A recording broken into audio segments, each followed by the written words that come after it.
गई तो भगवान ने गोपियों से कहा, गोपियों यहाँ क्यों आई हो, क्या उद्देश्य है। गोपियों ने कहा, प्रभु हम यहाँ आपका दर्शन करने आपने हमें बुलाया, हम चली आई। भगवान ने कहा, देवियों आई हो ना, अब जाओ। भगवान श्री कृष्ण गोपियों के संग रास रचाते हैं। क्या रचाते हैं? जोर से, मैया ओ पंचायती मैया बैठो, मेरी माँ जल्दी बैठ जाओ, कितना टाइम लगाती हो मेरी माँ बैठने में, बैठ जाओ लाला, अच्छे से बैठो, सब बैठो। भगवान गोपियों से कह रहे हैं, गोपियों क्यों आई हो। गोपियां बोली, प्रभु आपने बुलाया, हम आ गई, रास रचाना चाहती हैं आपके संग। अच्छा एक बात बताओ, भगवान श्री कृष्ण गोपियों के संग रास रचाते हैं, क्या रचाते हैं? क्या रचाते हैं? कल प्रश्नोत्तरी में यही प्रयागराज का एक लड़का मेरे से पूछा, यहीं का एक छोरा, बोले महाराज जी 22 साल का लड़का है, कल प्रश्नोत्तरी में मिला। बोले मैं 22 साल का हूं, 21-22 साल का छोरा था। बोले मैं एक लड़की से प्यार करता हूं। मैंने कहा भैया प्यार ना कर, पहले शादी कर ले। अरे बोले शादी करने की क्या जरूरत है। हमने कहा शादी करने की जरूरत क्यों नहीं है। बोले राधा और कृष्ण भी तो प्रेम करते थे। आजकल के सोचो, माँ बाप तुम्हारी कितनी बड़ी गलती है कि तुम अपने बच्चों को इतनी सी बात नहीं बता पाए कि राधा कृष्ण प्रेमिका ही नहीं, पति पत्नी है राधा कृष्ण। लेकिन आज के लड़के क्या समझते हैं कि ये तो प्रेमिका है, तो मैं भी ब्याह किसी से करूंगा, प्रेम इस लड़की से करूं। प्रेम रैम क्या, आज के छोरा छोरियां कोई प्यार करते हैं? ये तो चमड़ी की भूख मिटा रहे हैं मस्त, कोई प्यार व्यार छोड़िए। हाँ या ना? प्यार के नाम पर केवल हवस है, चमड़ी की भूख है और कुछ नहीं है, कोई प्यार व्यार नहीं है। प्यार का मतलब जानते भी नहीं हो तुम, प्यार की परिभाषा जानते भी नहीं हो कि प्यार की परिभाषा क्या है। अब मुझे आप लोग बताओ कि राधा और कृष्ण ये प्रेमिका हैं, प्रेम करने वाले कि पति पत्नी हैं? बोलो जोर से, मैया कौन है ये? हाँ चलो बताओ, राधा कौन है? जोर से। राधा साक्षात लक्ष्मी है। बोलो हाँ। कृष्ण कौन है? साक्षात नारायण। जब राधा लक्ष्मी है और कृष्ण नारायण है तो ये तो ऑलरेडी पति पत्नी है और इनका विवाह, राधा कृष्ण का विवाह भी हुआ है। कहां पर हुआ है? भांडीर वट है वृंदावन में एक जगह, आज भी वो पेड़ है, आज भी वो स्थान है जहां राधा कृष्ण का विवाह हुआ है। लेकिन आजकल लोग अपने तरीके से सोच रहे हैं, अपने तरीके से देख रहे हैं। आज के लड़का लड़की यही तो कर रहे हैं, लिव इन में रह रहे हैं, बोले हम तुम्हारी राधा तुम हमारे कृष्ण, ये बन रहे हैं भोगी विलासी राधा कृष्ण, है ना। आजकल के भोगी विलासी राधा कृष्ण का उदाहरण देकर के अपनी वासनाएं पूरी करने में लगे हुए। अब आपको बताऊं कि रास लीला क्या है। श्री कृष्ण ने क्या रचाई? गोपियों के संग रास लीला। अच्छा बताओ ये रास लीला क्या है? रास मतलब होता है, भगवान का एक नाम है रस, रसो वैसा, भगवान का एक नाम है रस। अच्छा भगवान रास रचाते हैं। एक कहावत आपने सुनी, कहावत का डायलॉग है, आप लोग सब टीवी के द्वारा सुनते हैं, तुम करो तो रास लीला, हम करें तो कैरेक्टर ढीला। अब मुझे बताओ कि रास लीला और कैरेक्टर ढीला, क्या रास लीला में कैरेक्टर ढीला हुआ था? क्या रास लीला कोई कैरेक्टर ढीला की लीला है? बोलो मेरी मां। तो रास हुआ क्या था? क्या है रास?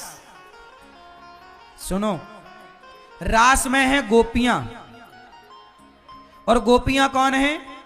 जो गोपियां कृष्ण के सिवा किसी को ना चाहें, जो कृष्ण के अतिरिक्त किसी को ना चाहें, उनका नाम गोपी है। अच्छा बताओ, जब रास लीला हुई तो वहां पर भगवान शंकर आए कि नहीं?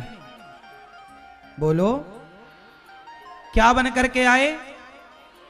बोलो, शंकर जी भी गोपी बनकर आए, साड़ी पहन कर आए, बिंदिया लगा कर आए। शंकर जी साड़ी पहन रहे हैं, बिंदिया लगा रहे हैं, मांग भर रहे हैं, चूड़ी पहन रहे हैं। पार्वती जी बोली, क्या कर रहे हो भोलेनाथ?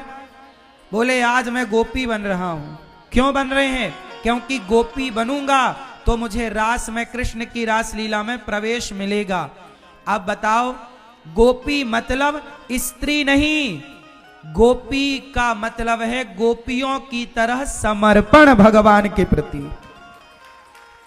गोपियों की तरह समर्पण, गोपियों की तरह समर्पण के भाव का नाम गोपी है, ना कि किसी स्त्री का नाम गोपी है, ना किसी पुरुष का नाम गोपी है। शंकर जी क्या बने? गोपी। नारद जी भी गोपी बने और आए, रास रचाए, दिव्य रास रचाया गया। हाँ या ना? बोलो हाँ कि ना? इसलिए मेरी मां, भगवान श्री कृष्ण कौन है? साक्षात भगवान। अच्छा बताओ, कृष्ण भगवान है या नहीं? बोलो। अब लोग कहते हैं कि तुम हमारी राधा बन जाओ, हम तुम्हारे कृष्ण। अब बताओ, आजकल का ये नालायक दो कौड़ी की सोच वाला आदमी अपने आप को कृष्ण समझ रहा है। देखो जरा, कृष्ण बन जाओगे, रास रचाने के लिए कृष्ण बन गए, लिवन में रहने के लिए कृष्ण बन गए, तो जरा एक उंगली से 5 किलो का पत्थर ही उठाकर दिखा दो। भगवान ने तो गिरिराज जी उठाकर दिखाया था।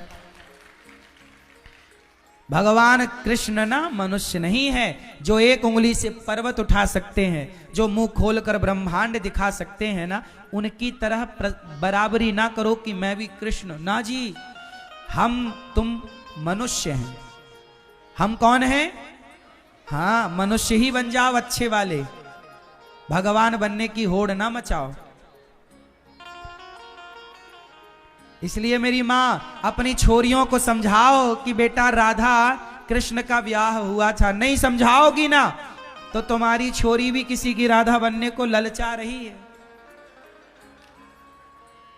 हाँ, मजाक नहीं कर रहे, सही बोल रहे हैं।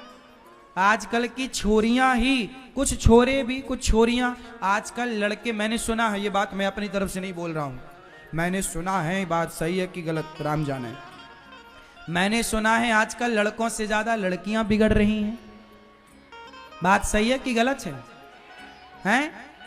हाँ, आजकल तो लड़कों का भी बलात्कार हो रहा है। हे क्या सही तो बोल रहे हैं?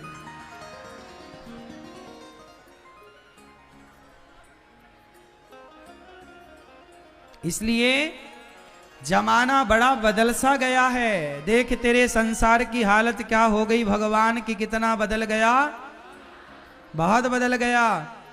अब यहां लड़के भी सुरक्षित नहीं है। हाँ या ना? आजकल बहुत सारी लड़कियां ना लड़कों को फंसाती हैं, पैसा लेती हैं। आजकल तो शादी करना भी धंधा हो गया है। शादी कर लो, फिर तलाक का केस लगा दो, 10-20 लाख रुपए अंदर कर लो, फिर दूसरे से शादी कर लो, तलाक ले लो, फिर पैसे अंदर कर लो। साल में 1-2 शादी हो गई तो 40-50 लाख का जुगाड़, कुछ करना धरना नहीं, बढ़िया धंधा अच्छा है।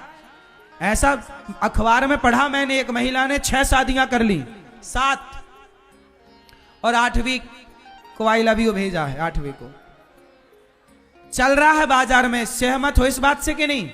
आजकल शादी को भी ना लोग बिजनेस बना लिए हैं। शादी कर लो और तलाक कर लो ताकि पैसे ऐंठना होएगा ना। इसलिए तुम्हारे बाप दादे बहुत समझदार थे, शादी के पहले खानदान चेक करते थे, लड़की का बाप का स्वभाव देखते थे, माँ बाप का स्वभाव कैसा है, आचरण कैसा है, इनकी पत्रिका मिल रही है कि नहीं, इनका स्वभाव मिल रहा है कि नहीं, इनका गोत्र क्या है, इनका गोत्र क्या है, तुम्हारी वंशावली क्या है, ताकि हमारी बेटी के साथ फ्रॉड ना हो, गलत ना हो। क्यों जी, तुम्हारे बाप दादे सब सही थे कि गलत थे? वो पूरा विचार करके ब्याह करते थे। और आजकल लोग ब्याह करते हैं, आजकल क्या होता है, दिल लगी ने दी हवा, दिल लगी ने दी हवा, और थोड़ा सा धुआं उठा और आग जल गई। और तेरी मेरी दोस्ती, तेरी मेरी दोस्ती पहले होती है दोस्ती, फ्रेंड रिक्वेस्ट भेजी जाती है, फिर दोस्ती से हो जाता है प्यार, और फिर प्यार से हो जाता है प्यार बन जाता है दुष्कर्म। क्या बन जाता है? समझते नहीं लोग, ज्यादा होशियार समझते हैं लोग अपने आप को। तुम्हारे बाप दादे जो परंपरा, इसलिए बोलते हैं बेटा ज्यादा अपना दिमाग ना चलाओ, तुम पढ़े लिखे हो, पर तुम्हारी पढ़ाई, आज जितने पढ़े लिखे लोग हैं ना, ये सब डिप्रेशन में हैं, अधिकांश, सब नहीं। क्यों डिप्रेशन में है? फैक्ट्री चलानी आ गई लोगों को, बड़ी बड़ी कंपनियां चलानी आ गई लोगों को, बड़ा बड़ा व्यापार चलाना आ गया, पर गृहस्थी चलानी नहीं आई। सुना आप लोगों ने? बिल गेट्स का नाम कितने लोगों ने सुना है? बिल गेट्स पूरे दुनिया का सबसे अमीर आदमी है। उसने व्यापार चलाना सीख लिया, पर 27 वर्ष बाद उसकी पत्नी ने उसे तलाक दे दिया, परिवार चलाना नहीं सीखा। पूज्य गुरुदेव भगवान, पूज्य स्वामी श्री रामानुजाचार्य स्वामी जी पधारे हैं। पूज्य गुरुदेव भगवान पधारे हैं, आपके चरणों में दास अनिरुद्ध का कोटि कोटि नमन।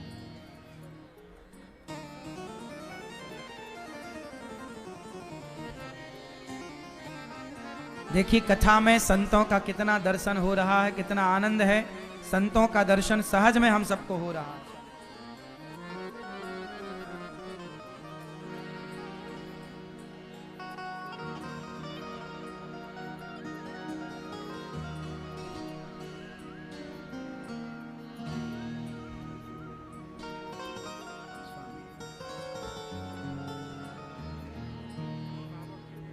ना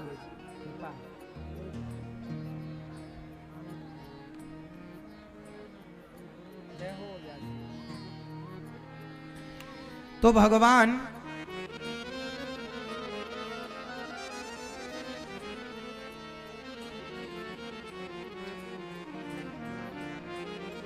व्यापार कर लेना और परिवार चलाना दोनों अलग अलग बातें हैं कि एक ही बात है? क्यों? सफल कौन है? जिससे व्यापार चलाना आ गया वो सफल है, या जिससे परिवार चलाना आ गया वो सफल है? बोलो। व्यापार चलाना सरल है, परिवार चलाना कठिन है। सारी जिंदगी आपकी पत्नी के साथ, आपके पिता के साथ, आपकी मां के साथ, आपके पति के साथ आपका पूरा परिवार हंसी खुशी से पूरी जिंदगी गुजार ले, ये भगवान की बहुत बड़ी कृपा है, तो ही संभव है। वरना लोग शादी ब्याह के बाद परेशान हो जाते हैं। हाँ या ना? स्त्रियां रोती हैं, पुरुष रोता है। इसलिए कहता हूं कि पानी पियो छान के और विवाह करो जान के। जल्दबाजी में ब्याह ना कर लेना। राधा और कृष्ण पति पत्नी हैं।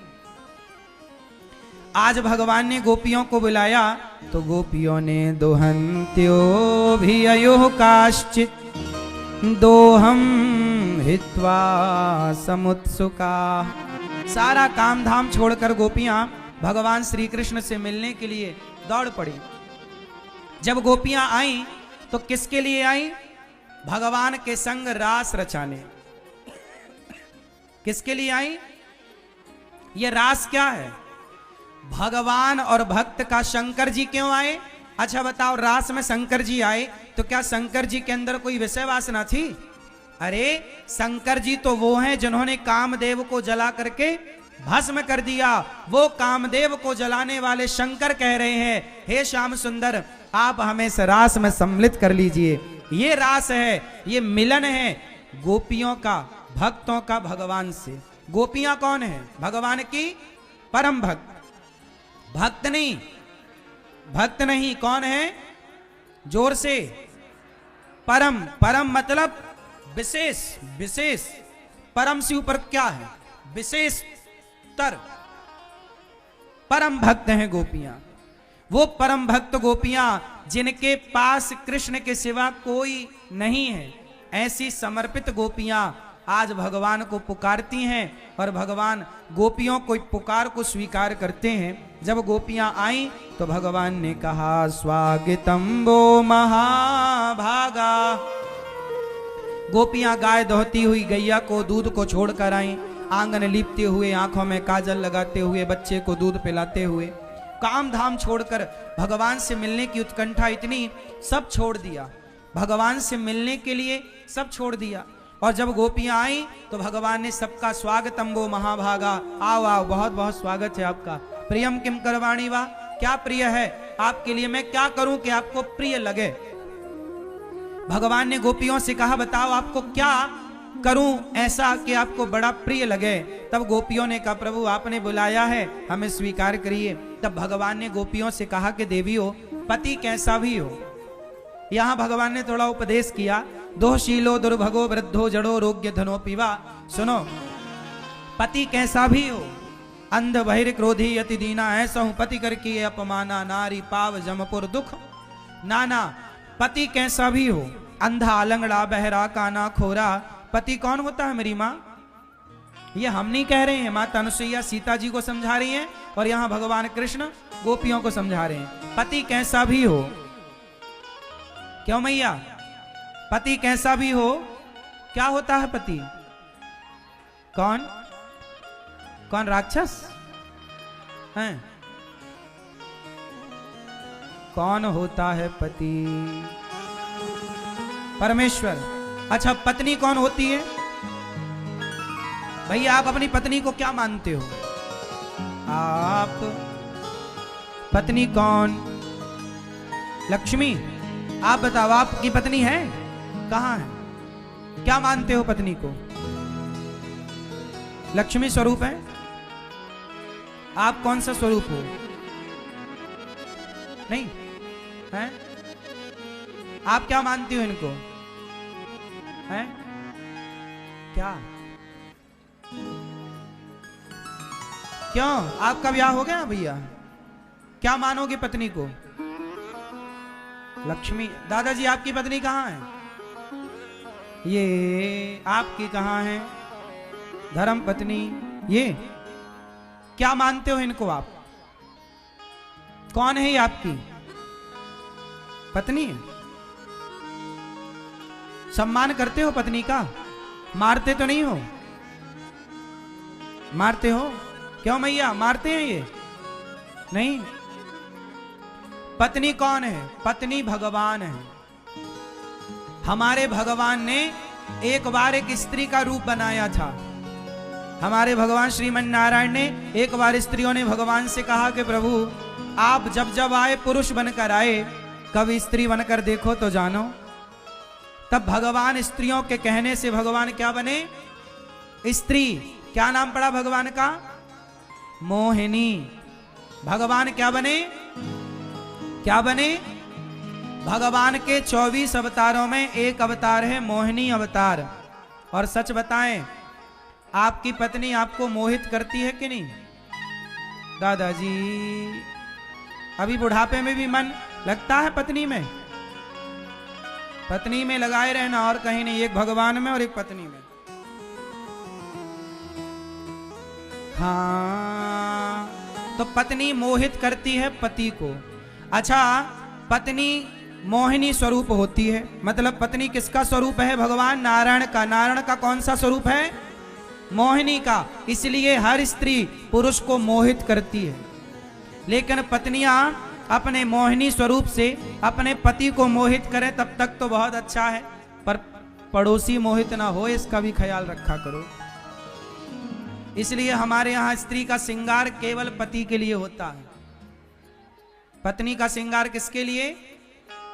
बोलो मेरी माँ। लेकिन आजकल कुछ स्त्रियां ना, पति आता है तो गुस्से में खड़ी रहती हैं, मुंह बनाए खड़ी रहती हैं। तुम्हारी माँ ने ऐसा कह दिया, तुम्हारी जेठानी ने, भाभी ने ऐसा कह दिया। ये छोटी छोटी बात लेके बैठ जाती हैं और बाहर जाएंगी तो खूब सज धज के जाएंगी बाजार। घर में रहेंगी तो बिल्कुल नौकरानी बन के रहेंगी। श्रृंगार किसके लिए हो? पति के लिए। आप मोहिनी है ना, तो अपने पति को ही मोहित करना, पड़ोसी मोहित ना हो, इसका ख्याल रखना। तो स्त्री भी भगवान है। अपनी पत्नी को भगवान के रूप में देखा करो कि भगवान नारायण ही हमारी पत्नी मोहिनी के रूप में हमें प्राप्त हुए हैं, और पत्नी भी भगवान का स्वरूप। और पति कौन? पत्नी पति कौन? तुम ही मेरे मंदिर, तुम ही मेरी पूजा, तुम ही देवता हो, तुम ही देवता हो। देखिए हम भारतीय लोग कितने अच्छे हैं, हम अपने रिश्तों में भी भगवान को ढूंढ लेते हैं कि हमारे रिश्ते में भी ये ईश्वर बैठा हुआ। हम लोग अपने रिश्तों में, हम अपने रिश्तों को भी भगवान की तरह पूजते हैं। रिश्तों की पूजा होती है। क्यों जी? हाँ या ना? क्या संस्कृति है भारतीय साहब। दुनिया में किसी संस्कृति में पति को परमेश्वर नहीं कहा जाता, लेकिन भारतीय संस्कृति में पति को भी भगवान की दृष्टि से देखा जाता। वाह, कितनी महान संस्कृति हमारी है। हमारे यहाँ पत्नी को भी लक्ष्मी के रूप में, भगवान के रूप में देखा जाता है। हाँ या ना? हमारे यहाँ बाप को भगवान कहा जाता है, पितृदेवो भव। माँ को भगवान कहा जाता है, मातृदेवो भव। हाँ या ना? हमारे यहाँ रिश्तों की पूजा है या नहीं? इसलिए कहता हूं हमारे यहाँ बड़ा भाई राम की तरह पूजा जाता है। हमारे यहाँ भाई की पूजा है। इसलिए एक प्रार्थना हाथ जोड़कर करूं कि अपने थोड़े से लालच के कारण अपने रिश्तों को ना बिगाड़ लेना। पैसा आएगा चला जाएगा, पर रिश्ते सदा रहेंगे। इसलिए रिश्तों को ना तोड़िएगा पैसे के लिए। घर में कलह हो, बात विवाद हो, तो बैठकर घर की बातें घर पे ही सुलझाइएगा, ज्यादा परेशान ना होइएगा। हाँ, विन परमेश्वर सूना मंदिर, बिंदिया बिना लेलार सूना, पति बिना संसार। पति कौन? पति ही ब्रह्मा, पति ही विष्णु, पति नरवदाधार। जिस नारी ने पति को पाया, उसकी नैया पार सूना, पति बिना संसार। पति, जिस नारी ने पति को पाया उसी की नैया पार। इसलिए पति कैसा हो, शादी के पहले देखो कि कैसा है, और ब्याह हो जाने के बाद तो केवल निभाओ। अब जैसी है जैसा है, अब पहले क्यों नहीं देखा कि कैसी है या कैसा है? पहले चेक करो शादी के पहले कि शराबी तो नहीं है, चरित्रहीन तो नहीं है कोई स्त्री या पुरुष। सब चेक कर लो शादी के पहले। शादी के बाद तो समर्पण हो जाए पति का भी और पत्नी का भी। रिश्ते कैसे चलते हैं? क्यों? रिश्तों को चलाने के लिए क्या चाहिए जरा बताओ? क्या चाहिए मेरी मां, बताओ क्या चाहिए? रिश्तों को चलाने के लिए क्या चाहिए? है? समर्थन कि परथन है? क्या चाहिए? समझदारी चाहिए आपके हिसाब से। क्यों? रिश्तों को चलाने के लिए क्या चाहिए आपके हिसाब से? हैं? रिश्तों को चलाने के लिए क्या चाहिए? पैसा? ऑप्शन दे रहा हूं। हैं? हैं? प्यार, सम्मान, सम्मान, पत्नी से सम्मान चाहोगे ना, बस सम्मान कर मेरा बस। बेटा पत्नी से देखो, सम्मान मैं चाहूं और सम्मान करूं ना, सम्मान करने से अपने आप सम्मान मिल जाता है। सम्मान की भीख नहीं मांगनी पड़ती कि तुम हमारा सम्मान करो। आप अपनी पत्नी का सम्मान करोगे ना, अपने आप वो आपका सम्मान करेगी। आप पत्नी का अपमान करोगे, वो आपका करेगी।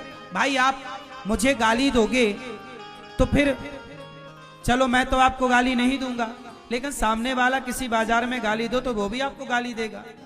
लेकिन आप उसे हंस के राम राम कहो, वो भी आपको राम राम कहेगा। भाई जो हम देते हैं ना वही हम पाते हैं। इसलिए कहता हूं कि कभी अपना स्वभाव ना बदलो, सहजता ना बदलो, समझदारी ना जाने दो। रिश्ते चलाने के लिए क्या चाहिए? ऑप्शन दे रहा हूं 4, बताइएगा करके विचार। रिश्ते चलाने के लिए पहला ऑप्शन पैसा, दूसरा प्रेम, तीसरा समझदारी, चौथा सहनशीलता। पैसा, प्रेम, क्या चाहिए? पैसे। ये चश्मा वाला भैया बोल रहा पैसे चाहिए। तुम लोग ही दहेज को बढ़ावा दिए हो। शादी हो गई, पत्नी को परेशान करते हो, पापा से जरा 2000 मांग के ले आ। शादी हो गई, अभी नहीं, दहेज लोगे? कुछ काम धाम करते हो? कुछ नहीं करते, बस फोकट का चाहिए।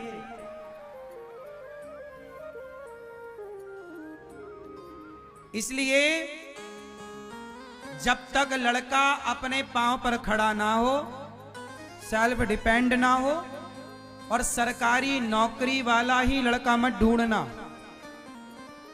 जो व्यक्ति, जो लड़के अपना कुछ बिजनेस कर रहे हैं, अपना व्यापार कर रहे हैं, अपने सही रास्ते पर अपने को कामयाब बनाने के प्रयास में हैं, वो आज सफल नहीं है, पर सफल होने की जिद यदि आ जाए तो व्यक्ति सफल होकर रहता है। आपको जिद्दी होना पड़ेगा, सफलता की जिद।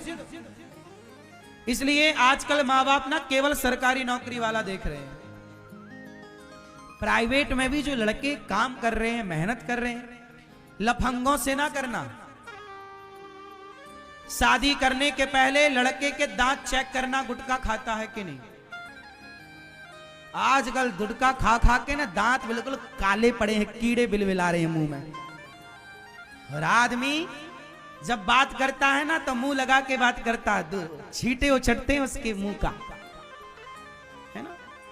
तंबाकू सुपारी खाने वाले लोग ना दूर से बात नहीं करते, पास में आके बिल्कुल मुंह से मुंह लगा के, भाई दूर से बात करो, तुम्हारा मुंह का अमृत यहां टपक जाएगा। तंबाकू खाने वाले लोग ना बड़े राक्षस टाइप के होते हैं। इतना बड़ा गंदगी मुंह में भरे घूमते हैं, बताओ।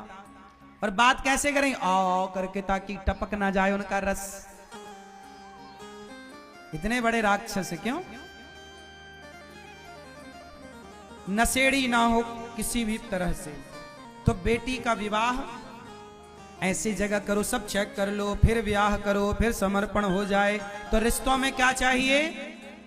सहनशीलता। पैसा तो आ जाएगा, प्रेम हो जाएगा, समझदारी समय के साथ आएगी। होगा क्या? जब सहनशीलता होगी, सहोगे तो रहोगे, सहोगे ही नहीं तो रहोगे क्या। हर रिश्ते में क्या चाहिए? सहनशीलता। 2 बातें हम सुन लें आपकी, 2 बातें आप सुन लीजिए। अरे पत्थर भी तो चोट सहता है, तब तो जाकर पत्थर मूर्ति बनता है और भगवान बनकर पूजता है। यदि पत्थर चोट खा के टूट जाए तो कौन मूर्तिकार उस पत्थर की मूर्ति बनाए भला?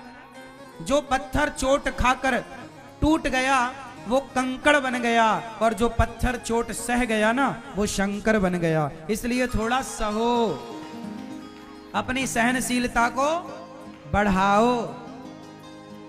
2 बातें सुनो, बात बात पे गर्मी ना दिखाओ, अकड़ ना दिखाओ। रिश्ते प्रेम से चलते हैं। रही मन धागा प्रेम का मत तोड़ो चटकाए, टूटे से फिर ना जुड़े, जुड़े तो गांठ पड़ जाए।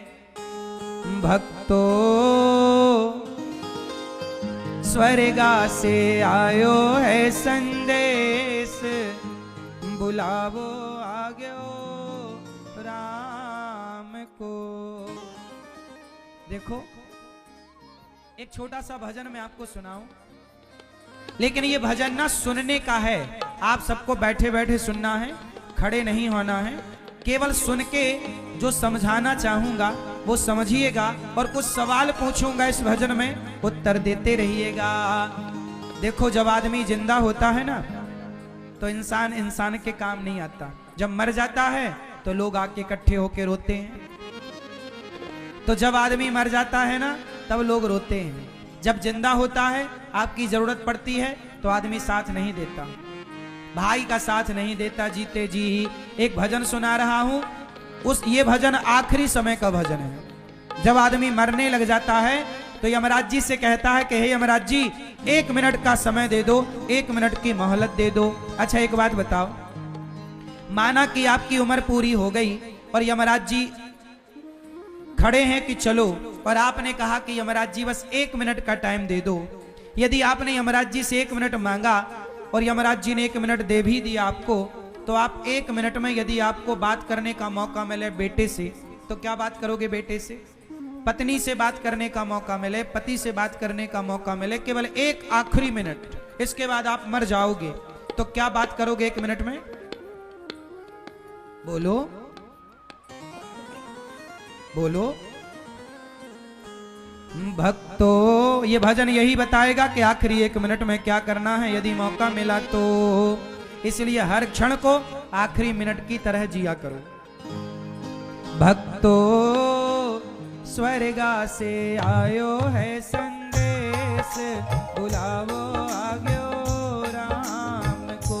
भक्तों स्वर्गा से आयो है संदेश, बुलावो आग्यो राम को।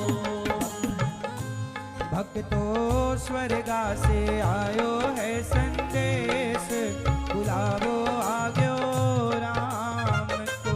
भक्तों स्वर्गा से आयो है संदेश, बुलावो आग्यो राम को। हो बुलावो आग्यो राम को। बुलावो आग्यो राम को। भक्तों स्वर्गा से आयो है संदेश, बुलावो आग्यो राम को। भक्तों स्वर्गा से आयो है संदेश, बुलावो आग्यो राम को। अब देखो बुलावा आया किसका? एक पिताजी मरने लगे, तो पिताजी यमराज जी से बोले, हे यमराज जी 1 मिनट की मोहलत दे दो, करूं बेटा से बात। 1 मिनट की मोहलत दे दो, करूं बेटा से बात। एक बाप कह रहा है अपने बेटे से, यमराज जी 1 मिनट दे दो। यमराज जी बोले लो 1 मिनट। अच्छा ये बताओ, आप 1 मिनट मिले अपने बेटे से बात करने की तो क्या बात करोगे? एक बाप के 2 बेटे थे, तो बाप बेटों से बोला, बेटा भाई भाई सुनो बेटा, तुम भाई भाई प्रेम से रहना, भाई भाई प्रेम से रहना, जाना है सबको उसके पास, बुलावो आग्यो राम को। भाई भाई प्रेम से रहना, जाना है सबको उसके पास, बुलावो आग्यो राम को। भाई भाई एक बाप बोला, बेटा तुम भाई भाई ना प्रेम से रहना, आपस में लड़ना मत। और आज कोर्ट कचहरी में सबसे ज्यादा केस किनके हैं? भाइयों के। अच्छा एक बात बताओ, भाई यदि मर जाएगा तो भाई के घर जाओगे कि नहीं?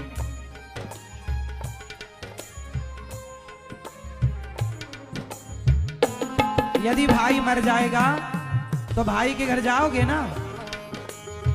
स्वामी जी आए, पूज्य स्वामी जी के चरणों में दास का कोटि कोटि नमन।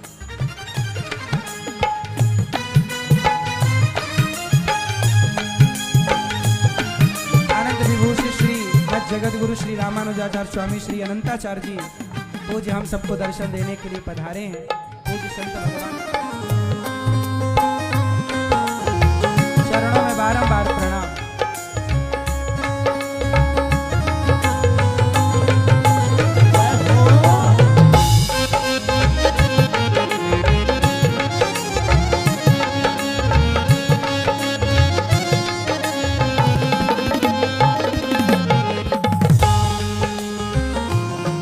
बोलिए संत भगवान की जय।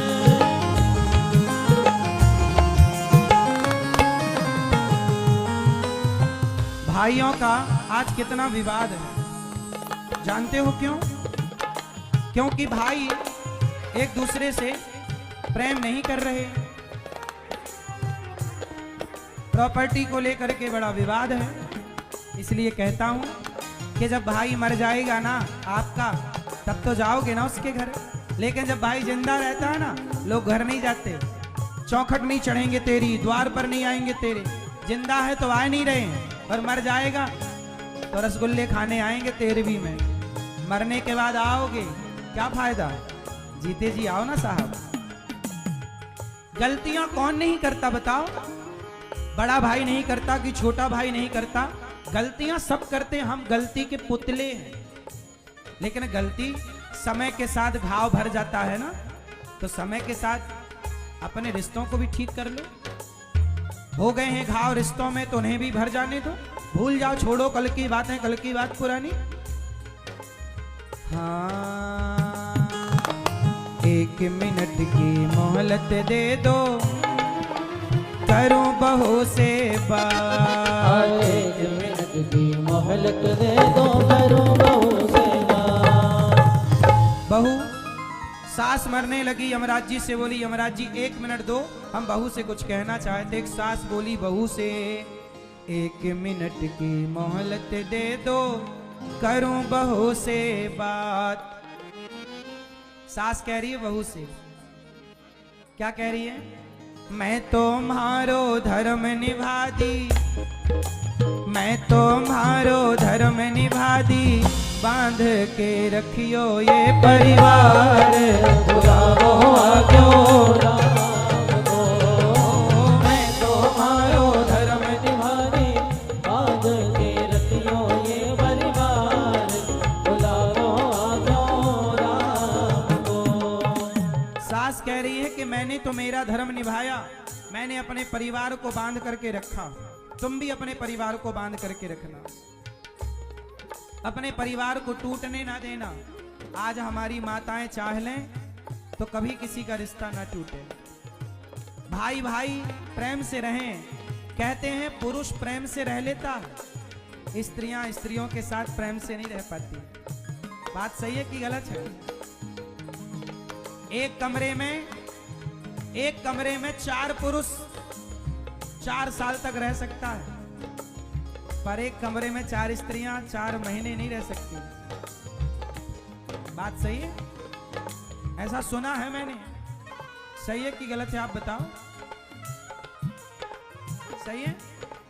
और एक बात और बताओ, स्त्रियों का दुश्मन पुरुष है कि स्त्री है? कौन है?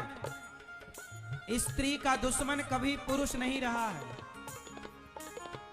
कुछ बलात्कारियों को आप छोड़ दीजिए, उन्हें तो दंड मिलना ही चाहिए, उन अज्ञानियों की क्या बात करें, वरना अधिकांश स्त्रियों का दुश्मन स्त्री ही रही। चाहे वो स्त्री, अब जैसे तुम्हारा पति किसी पड़ोसन के चक्कर में फंसा है, तो पड़ोसन कौन है? स्त्री है। उसे पता है, महिला को पता है कि ये जो आदमी है इसका ब्याह हो चुका है, इसके बच्चे हैं, पत्नी है, फिर भी शादीशुदा आदमी को वो स्त्री फंसाती है और उसका परिवार बिगाड़ देती है। ऐसा कितना चल रहा है बाजार में आजकल, तो आए दिन यही सुनने को मिल रहा है। तो एक स्त्री चाह ले कि मैं किसी बहन का घर नहीं बिगाड़ूंगी, तो क्या मजाल के किसी का घर कुछ बिगड़ जाए, किसी के घर में कुछ आग लगे। लेकिन एक बात बताऊं मेरी माँ, यदि आप किसी का घर जलाती हो, आप किसी का घर उजाड़ती हो ना, तो आपका घर भी उजड़ेगा। एक बार क्या हुआ, एक गांव में एक वैश्या आ गई और पूरे गांव के लोगों को बिगाड़ने लग गई। गांव के लोग एक संत जी के पास गए, गुरुजी ये वैश्या आ गई है और गांव के लोगों को बिगाड़ रही है, आप कृपा करो। तो एक महात्मा जी उस वैश्या के घर के आगे कुटिया बना करके घास की रहने लग गए। सवेरे से सीताराम सीताराम जपें, सत्संग करें। अब जो वैश्या के घर आते थे वो साधु के घर आने लगे और सत्संगी होने लगे। अब वैश्या को बड़ी चिंता हुई कि बाबा तो मेरा कारोबार ठप करा देगा। तो वैश्या ने अपने यार से कहा कि जाओ बाबा की कुटिया में आग लगा दो। वो आदमी गया और बाबा जी की कुटिया में आग लगा दी और बाबा जी की कुटिया जलने लगी। जब बाबा जी की कुटिया में आग लगी तो ईश्वर का न्याय देखो, हवा चलने लगी और जब हवा चली तो कुटिया की आग उड़ उड़ करके वैश्या के घर पर जाने लगी और देखते देखते वैश्या का घर भी जलने लगा। वैश्या दौड़ी दौड़ी आई, बाबा जी आपने हमारी कुटिया पे आग लगा दी, हमारे घर को जला दिया। तब साधु ने कहा, बेटी मैंने तेरा घर नहीं जलाया, तेरे यार ने मेरा घर जलाया तो मेरे यार ने भी तेरा घर जला दिया। ऐसा बराबर। जब आप किसी का घर जलाती हो ना मेरी माँ, तो फिर तुम्हारा भी 7 जन्म तक घर बसता नहीं है। इसलिए अपने पति को ही देखो और किसी के पति को ना देखना।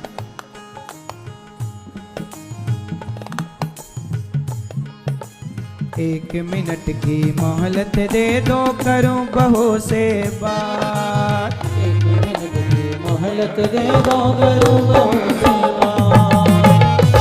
मैं तो मारो धर्म निभा दी, मैं तो मारो धर्म निभा दी। बांध के रखियो ये परिवार, बुलाओ क्यों राम को।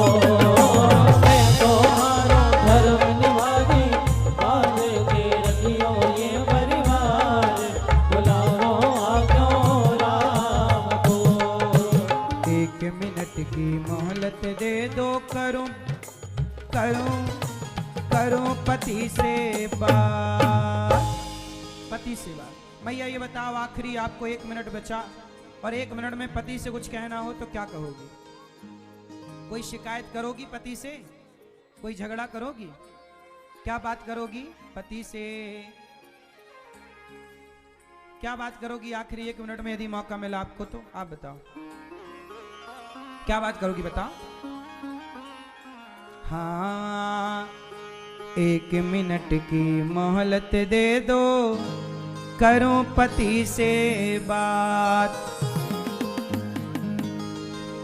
यमराज जी रुको, पति से कुछ कहना है क्या? रोली मोली चुनड़ी मेहंदी, रोली मोली चुनड़ी मेहंदी, मोतियन से भर दो मारी मांग। बुलाओ क्यों राम को। रोली मोली चुनरी मेहंदी, मोतियन से भर दो हमारी मांग। बुलाओ क्यों राम को। पति मेरी मांग भरे और मैं सुहागन रहूं, बस यही चाहती हूं। मैया जब तक जीऊं मैं सुहागन रहूं, है ना? मैया जब तक जीऊं मैं सुहागन रहूं। मैया जब तक जीऊं मैं सुहागन रहूं। मुझको इतना तू वरदान दे, मुझको इतना तू वरदान दे। मैं हूँ दासी तेरी दातिये, मैं हूँ दासी तेरी दातिये। मैया जब तक जीऊं मैं सुहागन रहूं। मैया जब तक जीऊं मैं सुहागन रहूं। मुझको इतना तू वरदान दे, मैं हूँ दासी तेरी। तो हमारे देश की नारी चाहती है कि पति सदा, मैं जब मरूं तो सुहागन मरूं, पति मेरे से पहले ना चला जाए। इसलिए कहता हूं मेरी माँ, पति से जीते जी उसका आदर करो, सम्मान करो, पत्नी का जीते जी आदर करो। मर जाने के बाद रिश्तों में केवल तस्वीर रह जाती है और कुछ नहीं रह जाता। मर जाने के बाद केवल यादें रह जाती हैं, केवल यादें। इसलिए खूब प्रेम से रहो, छोटी छोटी बातों पर लड़ाई नहीं। जो समय प्यार मोहब्बत से गुजर सकता था, वो समय लड़ाई झगड़े में क्यों गुजारे? क्या मिल जाएगा लड़ाई झगड़ा करके? कोई बात नहीं, गलती किसकी है मायने नहीं रखता। समझदार वो होता है जो गलती को खत्म करने के लिए सॉरी कहता है। क्या कहता है? क्या कहता है मेरी माँ? क्या कहता है? अच्छा ये बताओ, क्षमा मांगने वाला छोटा होता है कि बड़ा? बोलो। मेरी गलती नहीं है माना कि, और मेरी गलती ना होने पर भी यदि मैंने क्षमा मांग लिया तो मैं सही हूं कि गलत हूं? बोलो। यदि मेरी गलती नहीं, कुछ लोग कहते हैं कि मेरी गलती तो है ही नहीं, मैं क्षमा क्यों मांगूं? अरे भाई, तुम्हारी गलती नहीं है, ये तुम जान रहे हो और ईश्वर जान रहा है। तो क्षमा मांग लेने से झगड़ा खत्म होए तो कर लो ना, अकड़ से बात बिगड़ जाएगी। इसलिए झुकता वही है जिसमें जान होती है, अकड़ खास मुर्दे की पहचान होती। रिश्तों को समझिएगा, रिश्तों को संभालिएगा, वरना देर ना हो जाए। आज देखो ना, रिश्ते इतने कमजोर पड़ गए कि जिस माँ ने बच्चे की मालिश की, तेल लगाया, हड्डियां मजबूत की, बढ़िया बादाम का हलवा खवाया, पराठे खवाए, जो बच्चे ने कहा वो माँ ने बच्चे की हर इच्छा, माँ ने हर जरूरत पूरी की। लेकिन वही बच्चे जब बुढ़ापे में माँ की सेवा करने का वक्त आया तो वही बच्चे अपनी माँ को घर से निकाल देते हैं, घर से बाहर का रास्ता दिखा देते हैं। इसलिए कहता हूं कि बच्चे आपको आपके घर के रास्ता, घर से बाहर का रास्ता दिखाएं, उससे अच्छा है कि आप स्वयं इतने समझदार हो जाओ कि आप बड़ों का इतना सम्मान करो, इतना सम्मान करो कि माँ बाप को बाहर का रास्ता देखना ना पड़े। बच्चों को इतने अच्छे संस्कार दो, माँ बाप को भगवान की तरह रखो। मैया सुनो मेरी माँ। अच्छा ये बताओ, आज लोग अपने बूढ़ों को घर से निकाल देते हैं। आप समझ नहीं सकते कि बूढ़ों के भीतर तकलीफ कितनी होती होगी। जब आप किसी को घर से बेघर करते हैं तो समझ रहे हैं कि कितना कष्ट उसे होता होगा। सोचिए किसी के पास घर ना हो, माँ बाप के घर पर बच्चे कब्जा कर लेते हैं और माँ बाप को घर से बेघर कर देते हैं, कितना कष्ट होता होगा, माँ बाप को कितनी तकलीफ होती होगी। ऐसे माँ बाप को तकलीफ ना उठाना पड़े, इसके लिए आप सब बच्चे अपने माँ बाप के प्रति ना समर्पित हो जाओ। माँ बाप का आदर करना सीखो, माँ बाप की इज्जत करना सीखो। और गौरी गोपाल वृद्धाश्रम जो है ना, वृद्धाश्रम बनाने की जरूरत ही ना पड़े।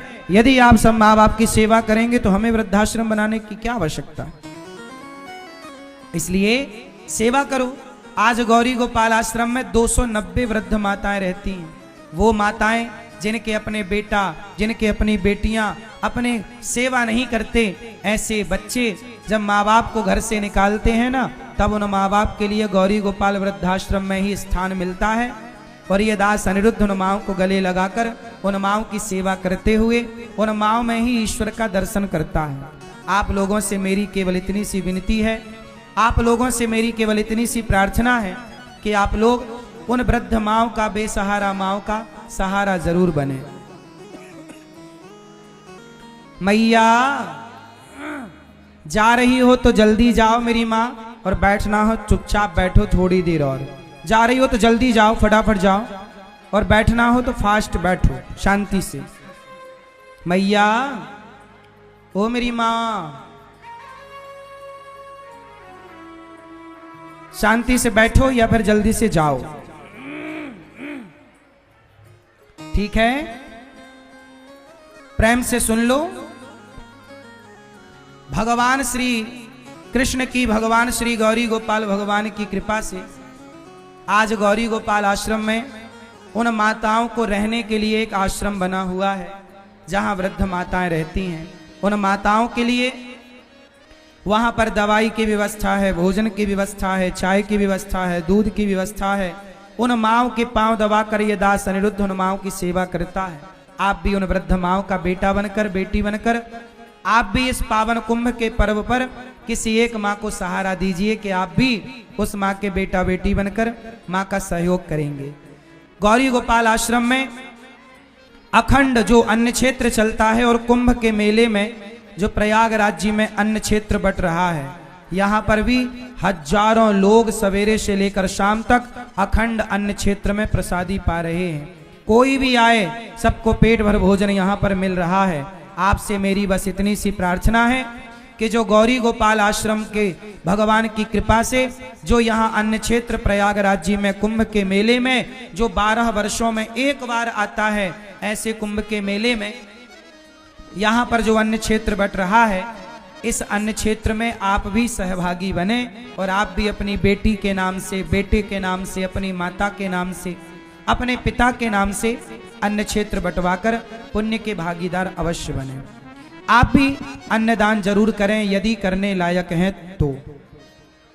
प्रयागराज जी में ये जो कुंभ भरा है, हजारों साधु संत यहाँ उपस्थित हैं तीर्थराज प्रयाग में, और सेवाएं बह रही हैं, यहाँ पर सेवाएं बह रही हैं। गौरी गोपाल अन्न क्षेत्र भी वृंदावन से चलकर प्रयागराज जी में आया है कुंभ के मेले के लिए। आप भी अपनी, ये देखो ये प्रयागराज जी में चल रहा है भंडारा, कोई भी आ रहा है सबको पेट भर भोजन मिल रहा है। हजारों भक्तों का दिन भर चल रहा, सवेरे से लेकर रात्रि तक चलता है, सबको पेट भर भोजन मिलता है। तो आप भी अपनी ओर से भरपेट भोजन बंटवाओ भक्तों को। केवल अपनी एक छोटे से सहयोग से आप अन्न क्षेत्र बंटवा कर पुण्य के भागीदार बन सकते हैं। आप अपनी बेटी के नाम से, बेटे के नाम से, माँ बाप के